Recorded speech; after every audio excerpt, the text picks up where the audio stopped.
John Cole with growingyourgreens.com. Today we have another exciting episode for you. I'm here in my backyard garden here in April, and as you guys can see, I got bolting mustard greens, my bok choy is bolting, I got bolting escarole and lettuce that I need to use like yesterday, and I've been too busy doing other stuff. And today I'm answering your guys' questions. If you have a question for me, I apologize, I can't answer questions directly. I have over 1 million followers on my different social media, including YouTube channels, but I do have a way you could ask me a question, so I'll post the link to my community tab where you can ask a question there, which may get selected for next month's Q&A. So on with this Q&A. First question is from Jamal Lindsay 9233. Hey man, Bonnie plants are grown with Miracle-Gro. Would buying a bunch of Bonnie plant starts from Home Depot introduce unwanted chemicals to my raised beds? And if so, what's a better alternative? All right, Jamal, so what I'm going to say is this, you know, Bonnie does have, at some places they sell organic certified Bonnie plants. So I don't know if your Home Depot sells those or not. Mine does. They have a small section of organic and then non-organic. The organic ones are like, I don't know, a couple dollars more. You know, and here's my thoughts. I personally buy non-organic plant starts from local growers that I know personally, that I trust. I've never had an issue, and I personally don't believe it's a problem. You know, I will say that I would not be so paranoid as to be concerned about buying Bonnie plants and growing them out in your garden, because, you know, the fertilizers that they're using will wash out, and hopefully everything else you're doing is organic. And those plants will rebound and recover, and you're not going to bring any significant toxins in your garden, in my personal opinion. That being said, a better alternative, of course, is to visit a local nursery. You know, visit and support your local nurseries near you, guys. Don't go to big box stores to buy your plants. One main reason, or two main reasons. For two main reasons. Number one, you're getting fleeced at these big box stores because they have Bonnie come in, sell you the plants. One plant is, I don't know, stupid $5. Maybe you could get a 6-pack or maybe a 4-pack. It's just so expensive. Your local nursery that hopefully are growing the actual plants and selling them are going to be growing and selling more climate appropriate plants for you personally. Also, you're supporting, in most cases, a small business. And also they have cheaper plant starts. You know, so I think that it's just so much better to visit a local nursery. That being said, I know some of you guys live out in the sticks in the middle of nowhere and don't have nurseries. Then, of course, a better alternative, of course, is to start your own seeds and grow them yourself from scratch. That being said, there are sellers online that you could buy plant starts from, that if you want to get certified organic plant starts, you could buy them from them. They'll probably cost more than Home Depot, but they'll be organic, and you'll get them shipped to you. You know, that's not super sustainable in my opinion. But at least that's an alternative for you. The other thing I would recommend is, you know, if you don't have a local nursery near you and you have local farms or farmers markets, talk to the farmers and say, hey, guys, do you guys start any extra plant starts? I'd be willing to buy some from you, so you could get some from your local farmers that may have extra, that then you could, you know, reward them with some extra financial income, and also help yourselves out by getting plant starts that you know are going to perform well in your area, because if they're farming, they're not going to grow things that aren't going to do well. All right. Next question from Jason Red 5126. Hi John, what do you do with your dog's poop? What would be the greenest way to dispose of it, or is it throwing in the trash the best solution? Thanks. All right, so I mean personally, I pick up my dog poop and it goes in the trash. I am not perfect. I'm on my own journey too, and I'm not at the point where I really want to deal with my dog's poop at this point in my life. I mean, living in a city. That being said, if you did want to deal with yourself, I highly respect you, and you should go for it, because you can do it safely and properly. Two methods. Number one, bokashi composting will safely dispose of your dog's poop. That may be taking a little bit more work. But another thing you could look up is, which I've known about for a while, it's called doggy dooley, which works with enzymes and bacteria. And you buy a doggy dooley thing, you dig it into your ground, you put all the poop in the ground, and then you sprinkle this enzyme bacteria powder, and then it basically breaks down your dog's poo and it returns it to the earth. Hopefully you're feeding your dog healthy stuff and not just feeding them the dried kibble stuff that is just like processed food for your dog. I recommend feeding your dog real food. You know, feed them some real meat, feed them some real fruits and vegetables, minimally processed. All right, next question is from Bobby M. Kearney. Hi John, my question is, what 5 fruit plants do you recommend for a food forest in Zone 9 climate? Love your videos. Keep up the hard work. All right, so my Zone 9 may be different than your Zone 9, so I don't know what Zone 9 you're in. So for example, my Zone 9 in Las Vegas is a lot different than my Zone 9 in Northern California, because the Zone 9 only tells you how cold it gets.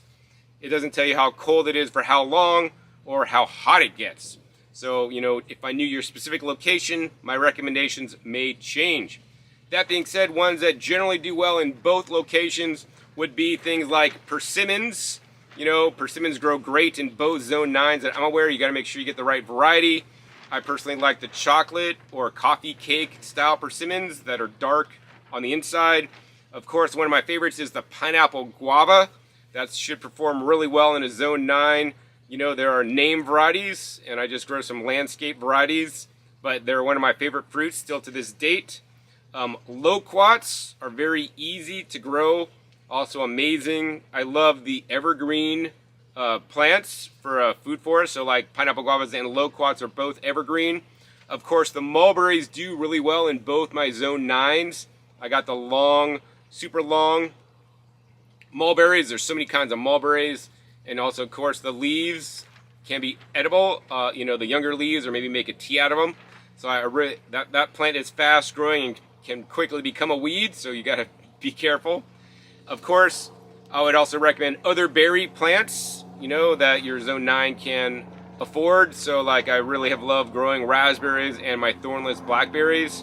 And of course, the Zone 9 one that you will have to work at, you know, in the beginning, but then later it could be nice and easy to take care of, because at first you need to really shade it out, are pawpaws. Links down below to my video where I visited Derek here in Las Vegas in Extreme Zone 9 that grew pawpaws here, because he's a man, and the pawpaw fruit is delicious.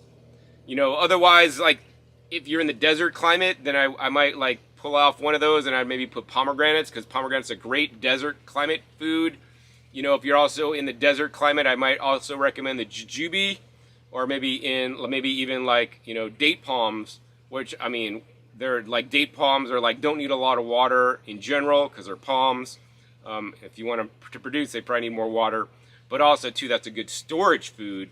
I think very important for these times. All right. Next question is from Fig Tree 393. John, my favorite plant to grow, elephant garlic. Not a garlic, but a leek. That being said, what is healthier? Soft hardneck garlic or elephant? That's a good question, and you know what? I haven't actually looked into that. You know, I'm sure, here's the thing. Each garlic has different benefits, right? Some garlics are mild, some garlics are more hardcore. I grew elephant garlic because it grew really well for me in my California garden, but I haven't grown it forever, and actually it's rare that I actually eat it. What I'm going to tell you is that you shouldn't think of something as healthy, which the healthiest, and I'm only going to grow the healthiest one, right? I'm going to tell you to grow all of the different kinds, because every different plant will have different benefits. So, you know, the elephant garlic will have these benefits, but the hardneck and softneck maybe have these benefits. Different varieties of hardneck and softneck may have these benefits. If you grow all the different kinds and eat all of them, you're going to get all the benefits. That's my personal opinion. And of course, try to grow as much purple garlic as you can. Like the Chilean red, for example, that have like a little bit deeper color, richer pigments. And the other thing I'll tell you, and this is a fact, is that actually the bulb of the garlic is actually not the healthiest part. The greens are the most healthy part of the garlic. So you want to eat the garlic greens, the leek greens, the elephant garlic greens, instead of just the bulb itself, which is normally consumed. The greens are a lot higher in antioxidants, based on the research. All right. Next question is from Steve Gorski, 3246. I use Boogie Brew and I was thinking of using pure protein. Have you used this in your garden? If you did use it, how did it work for you? I am big into wood chip mulch. I've noticed mushrooms growing in some places and I just let them grow. What do you think? Thanks for the great content. All right, Steve. So yes, I do use pure protein in my garden. I think it is highly beneficial. I like to basically spray the Boogie Brew compost and then like the following week or wait a week and then do the pure protein along with other kelp and other different foliar feeds. Links down below to my video. If I remember, on my foliar feeding strategy, I use also the fulvic or humic foliar feed as well. That really boosts my garden up a lot. So I definitely would say pure protein is good. You could also add it actually into the Boogie Brew compost tea, if you're going to add it like about an hour before you're done brewing. It'll cause a bloom. That being said, it's good to add it that way, but also more importantly, just spray it on directly. Your plants will see an instant boost, especially if I'm getting transplant shock. Like this time of year, I'm transplanting a bunch of stuff, and if things are yellow, I'll hit it with a pure protein, foliar, and soil drench, and boom, they turn green. They do great. Links down below if you guys want to buy the pure protein. It's boogiebrew.net/GYG for my GYG hookup price. All right, and then let's see, you said wood chips and you have mushrooms growing in some places and you let them grow. Great, you are doing the right thing. People that knock them off are stupid. Just let them grow because they are breaking down your wood chips for you, making you a more fungal dominated wood chip mulch and compost in the end. All right, next question is from Abe Arenas 3018. What type of rock dusts do you use? And the answer is whatever kind I could get. So generally I default to the azomite, and these days I've been using the granular azomite, which is basically they're micronized with a binder because I don't want to breathe the stupid dust. Like I'm over dust. The granular costs a bit more, but I'm not breathing dust and I like it better. It's easier to work with. That being said, it's probably better for your garden to get the dust itself. And you know, I have rock dust local sitting over there that I haven't used in a little bit because it's kind of gotten hard, so I need to bust it all up and use that again. But basically I use azomite. I also use you know, humates, soil humates, just like black soil humates for added trace minerals as well, but that's not a rock dust. But you know, use the ones that you could find near you. You know, I hope to start using a few other varieties. I got a shipment from some Cascade kind of like trace rock dust minerals or something, some other companies, and I use whatever ones I could get at the time. But usually I default to the azomite because it's available locally for cheap. But I would say, you know, the best rock dust is the one you're not using. So mix them all is what my friend Don Weaver, the rock dust expert, because each one will have different levels of different trace minerals in there. All right, next question is from Conscious Observer 629. How would you recommend a beginner get started? I would say just get started. I would say number one, you know, build a raised bed. If you don't want to build a raised bed, you could buy a raised bed kit and fill it up with some good soil and plant some plants. Now is the time. It's the springtime. A lot of you guys are in the prime planting season right now. Maybe if not now, but soon. You know, get started. Just build a raised bed. I'll put links down below to my video series when I went over my friends, Dr. Rick and Karen Dina, and we basically had their backyard and we basically built it all out from scratch. You could follow through the process. Also link down below for a video that I made when my ex-girlfriend was living at a place and I basically built a garden for her roommate from scratch, and I showed the whole process as well. And I'd say just get started. The most important thing in my opinion is putting an irrigation system in so you don't have to worry about watering, because if you forget to water one day and some of the heat, depending on where you live, your plants could be goners. All right, next question from G Jones 5258. I built 3 raised beds last year and need to add soil amendments. Is there a test you recommend to see what is needed, or is there amendments that you like to add every year? Thank you. So like, I'm not really big into soil testing. I would check with your local university extension office for basically the standard NPK soil test, which is what most soil testing places do. And you know, there's pros and cons to that. I mean, that's just like the regular way to do things. That being said, I'd want to get a food soil web testing, because to me that's more important. Well, I mean, it's important along with the standard NPK testing, but I'm not a testing guy. So I'm just to tell you guys straight up, I'm not a testing guy. You could do all that, you could go down that road and all this stuff.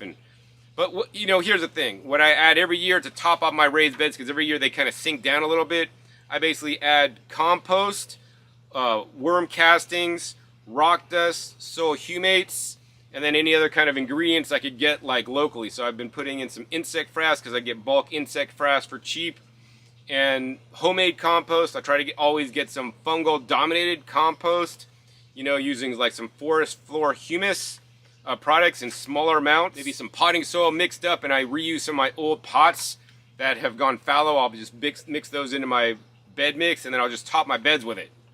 And that's what I do, and it always seems to work pretty good. So I don't know, you could stress out about it if you want, but if you get good quality compost, and I don't just mean the crap at Home Depot in a bag that says compost, try to find a local soil yard that actually has testing that you could verify and you're getting a good compost to top off your beds with. that could make a huge difference right there. All right, next question is from Willis313. I'm looking to get into a degree in the field. Any suggestions on what field to go in, like type of degree? All right, Willis, so I have no degree in horticulture or anything like that. I've, you know, what I'm going to tell you is this. Like, I mean, I went to college. I have a degree in marketing, which, you know, has been kind of useful for me in my opinion. But, you know, like, I would say more, it really depends on what you want to do and your long-term goal, right? Like, if you really want to work for a big company, getting a degree is really important. If you want to start your own farm, you know, I would say on some levels getting a degree is wasting your time, because you should actually just get hands-on experience and just start working for a farm like today. Yes, education is great, to know all the science is great, but unfortunately a lot of the science in like this field is gonna run you down like the whole chemical rabbit hole, because there's not a whole lot of like good organic programs that actually teach really good stuff, because in my opinion, like, big colleges are being paid off by big companies with big money so that they can keep funding their programs. So I'd say find a good organic farm to intern or volunteer or even just get a job at, and learn how you're doing it. It really depends on what your overall goal is.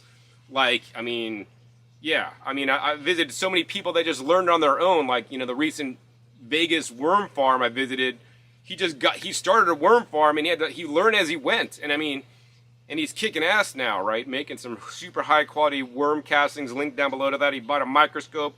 He went through the Food Soil Web program. I mean, I would recommend that before you went to school to do it, but it also depends. I don't know, do you want to have a farm? Do you want to work and consult with people that go around and turn regular conventional farms organic, or get them on organic inputs, right?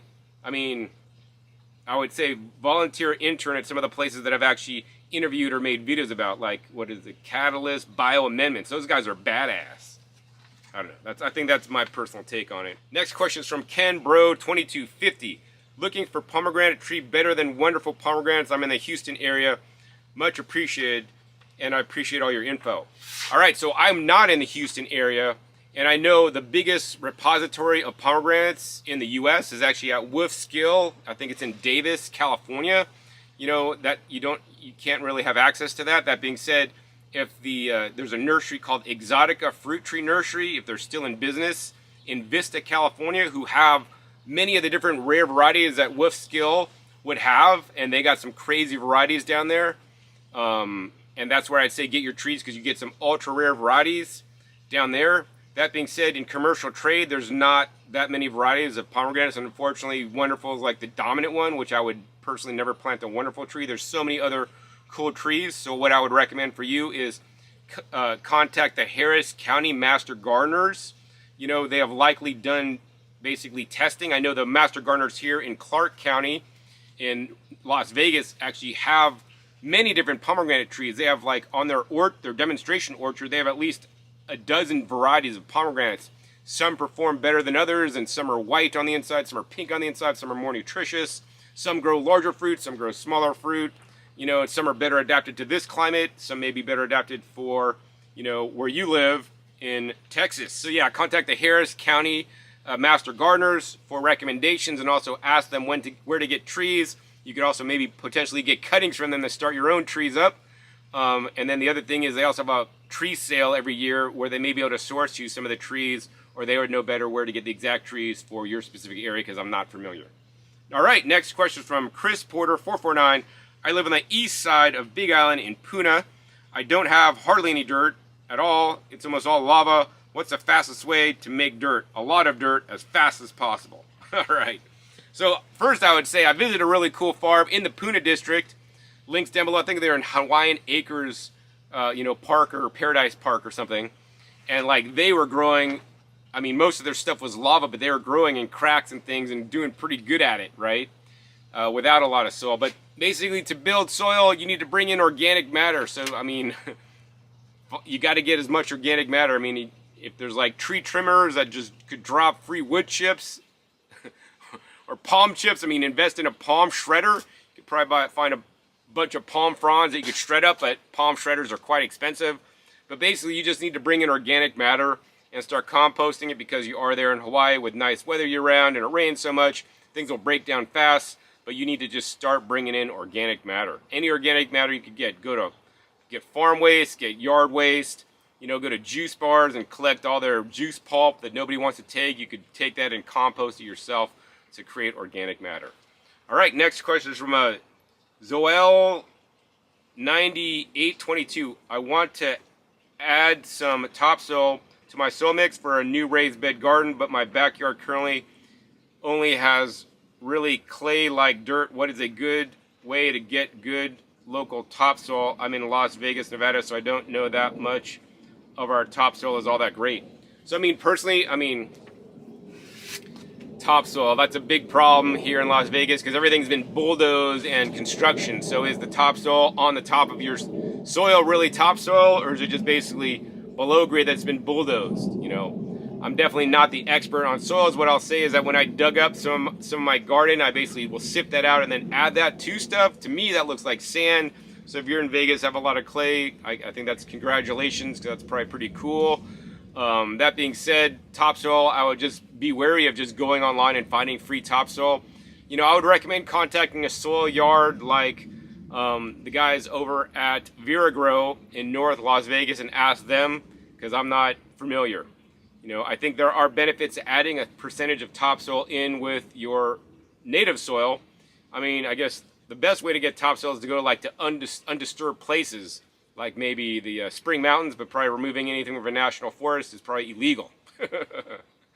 All right, next question is from AllieJohn4826. My water hose are shut off in the winter and all my water faucets indoors go through a salt softener.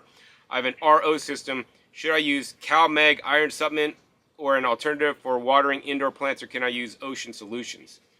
All right, so number one, I do not recommend using a salt softener to water your plants with. Not good. However, you can just use standard RO water to water your plants. Like, I personally don't believe that's a problem, you know. I'd personally just add maybe some ocean solution in there and call it a day, and then just go back to regular watering with your regular outdoor faucet. Like, for me personally, like, my goal is not to get my minerals from the water that my plants are being watered, because I have actually hard water here. So actually I'll see all these calcium deposits on my hoses.